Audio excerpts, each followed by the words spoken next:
Само 30 на членови на ДОИ предуставен го чуваат јазикот, натолку се сведе стражата која организира интегративците. Од партијата тврдат дека бројот ќе бил поголем по состанокот на претседателството во Мала Речица на кој ќе се дефинирале следните чекори. Од ДОИ тврдат дека каузата не била партиска, туку очекувале сплотеност од сите етнички заедници, иако на собирот нема масовност. За жал некој решил да го злоупотреби на светото, да ја злоупотреби етничката емоција за постигнување на политички цели и да ги поткопа раните кои што сметавме дека ги затворивме.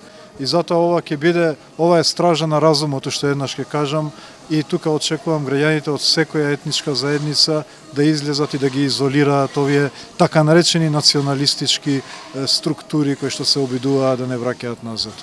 Според експертите, ова се очајнички обиди на ДОИ. Откако не им успеа, протестите кои ги најавуваа сега со шаторите предуставен, ги користат последните адути за да се представат како спасители на проблемите кои ги создале. Законот за јазиците кој што требаше да биде дел од унапредувањето на меѓуетничките односи, пошто изгледа стана извор на поделби, токму поради неспособноста ДОИ да создаде еден закон во склоп на уставот.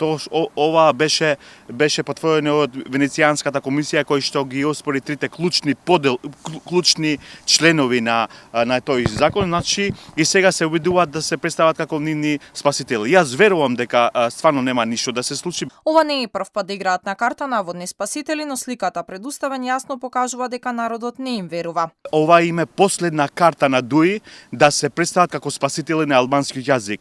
И тоа е еден.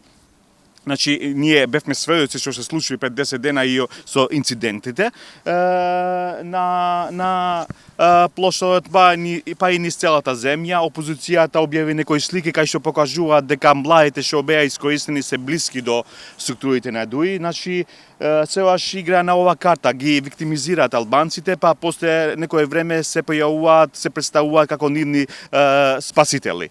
Дел од ДОИ се одлучи да чува стража предуставен откако премиерот предупреди дека најавите во пресред на седницата се само обид за дестабилизација од изолирана група на поранешни високи функционери за кои постојат основани сомневања за сторен криминал.